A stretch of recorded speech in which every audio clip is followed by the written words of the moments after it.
Hey everybody, it's me again, and I would love to talk to y'all today about following up. So this is one of my favorite subjects because I believe that it is so key to our journey as coaches.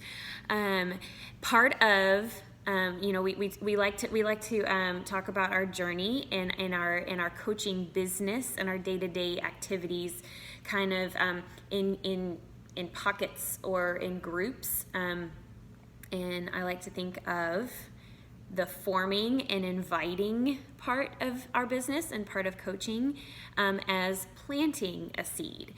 Forming as in checking in with people and getting to know them, and the way that you post on social media and actually inviting them. Like, those are planting seeds to give them what they need and meet a need in their life, in their healthy journey, and seeing if you can come alongside them in that. And then I like to see following up as watering the seed. So you have your planting of the seed, and then you have your watering of the seed. And I'm going to bring that kind of sprouts or planting, growth, gardening analogy full circle in a little bit, but so hang with me. I kind of want to go over the main points of following up. My first point is why. Why should I follow up? Why is this something that I need to spend my time on? Why is it something that I need to focus on at all? And that's a really good question, because sometimes it's easy to think that I'm just going to throw this out here and okay, I'm done.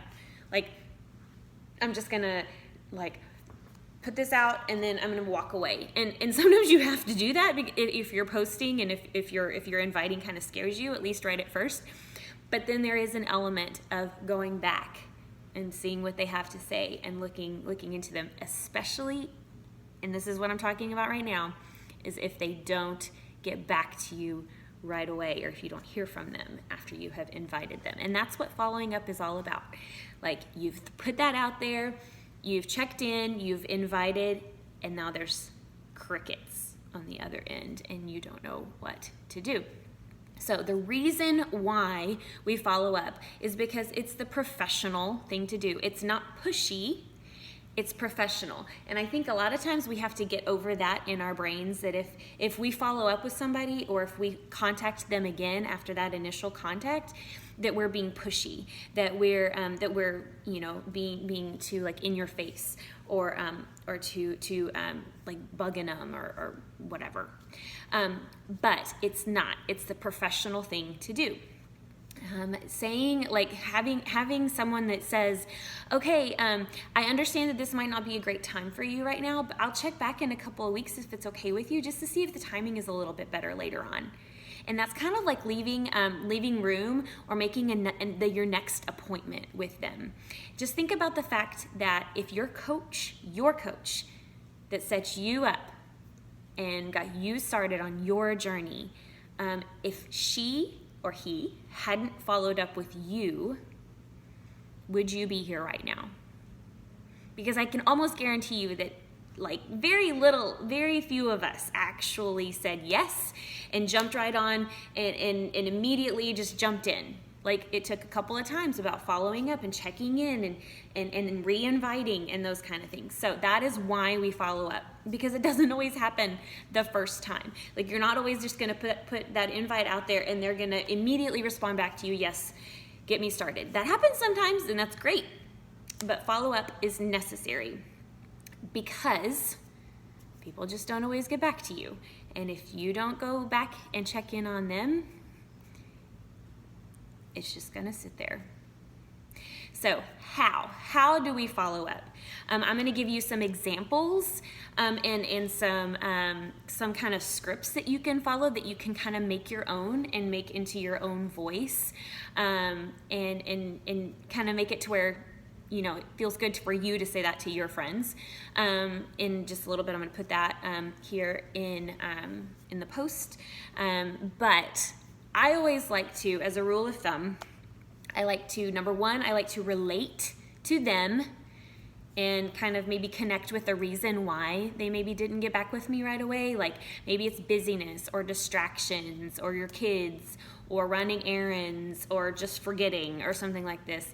And then I also always like to lead with my fear. I kind of like to blame it on myself. It's not a great, habit to get into, but it works. Because a lot of people don't want you to feel bad. So something like, I'm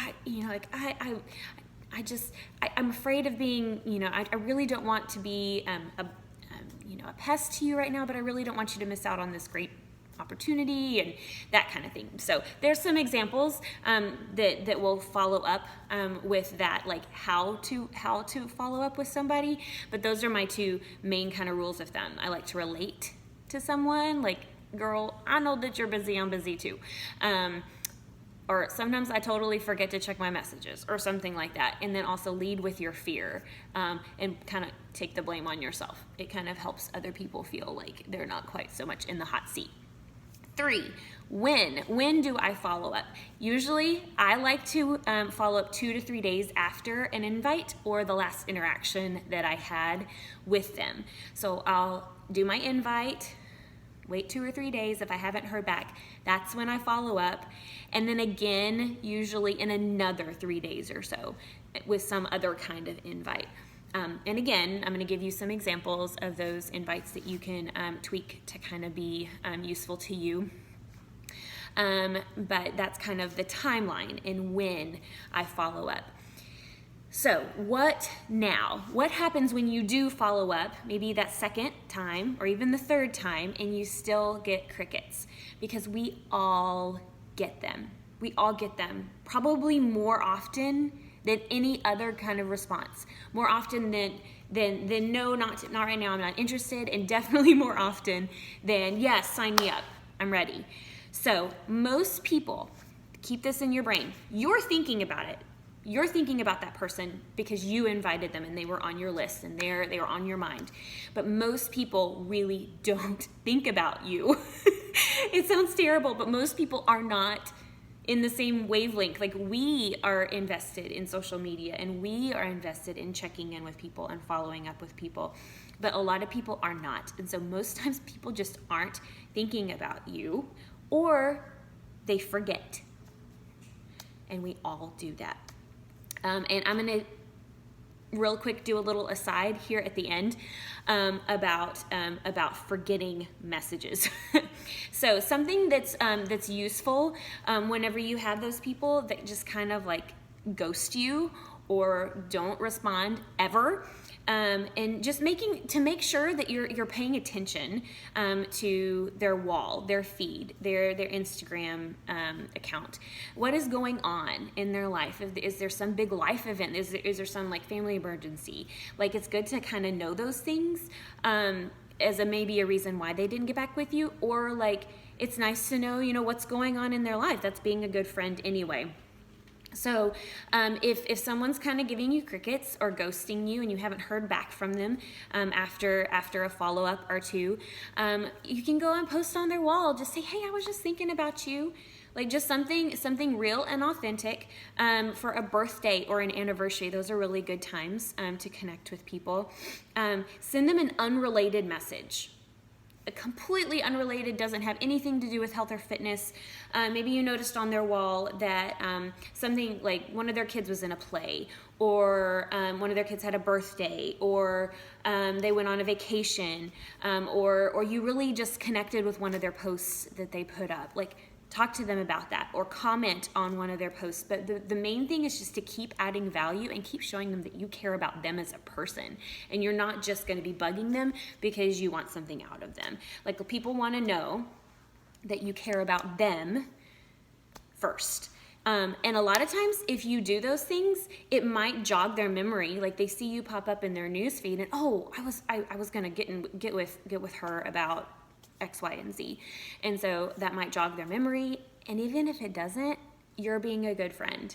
And you're going to be on their mind when they are ready, and when it kind of comes around to be like, oh, well, I'm ready now. And I remember that Martha, she had offered in the past to help me with this. And maybe I didn't know how to tell her I wasn't ready back then, but now I do. And So it's just a good way to be a good friend, is just to stay involved and stay interested and stay plugged in to their life. And as far as that follow-up goes. Little aside, as far as forgetting messages, because I do it, and like I said, you can kind of relate to somebody that they forgot. I've had a lot of people say that their kids were playing with their phone and opened up their messages, and like whenever you click on a message, it doesn't show up that you haven't read it, and it gets lost in the shuffle. So one of my best friends on Facebook and on Messenger is the ability to mark your message as unread. Like even after you read it, you can go back and mark it that it's unread, and it'll show up as unread, and you can go back and read it again later. Like I've done that a lot when I'm like, oh, I want to read that message, but I haven't been able to respond to it yet, so I'm going to mark it as unread. If you don't know how to do that, comment below and I will shoot you a quick little, like, this is how you do that, because it is a hugely profitable thing that I have discovered, and I probably could not live without it. So to come back around to that whole planting, sprouts, gardening kind of analogy that we started with in the beginning. Remember we said that forming, getting to know someone, getting to know their needs so that you can meet it, and inviting them is kind of planting that seed, and following up is watering the seed. Tommy Migrant said that you lose the harvest when you leave the field. So just think about that. When you plant that seed and you have invested in a person and you get to know them, you get to know their need, and you're like, hey, I can meet you in your need, and I have something that would be great for you, and let me help you. And you invite them, and then you walk away and you don't get back to them. You're losing the harvest. Like, kind of goes along with the quote about like you miss 100% of the shots that you don't take. Like if you walk away from that field after planting that seed and don't take care of it, you don't water it, you don't stick around, like there is no harvest if you don't stay there, if you don't stay in the game and you don't stay with that person. So I hope that helps with follow-up. Like I said, fortune is in the follow-up. Following up, especially if you are having trouble connecting to someone, we can't just throw our hands up and say, oh, I invited and now nobody's talking to me. Like, this is a really, really great opportunity for you to meet people where they're at and prove to people that you're not just there to get something out of them, that you're there to meet a need and you care about them, and that you are going to be professional enough to follow up and to keep your word. Like I'm gonna be here, and I'm gonna tell you that here's this opportunity for you, and I'm gonna check back and make sure you don't have any questions, and see if there's any other way that I can help. So it's the professional thing to do. It's not pushy. I'm gonna share some examples. 2 to 3 days after your invite. And don't forget that we all get crickets, and we all get the no's, and we all get the objections, but it's what you do with them that counts. So I hope that helped, and hope you all have a good day.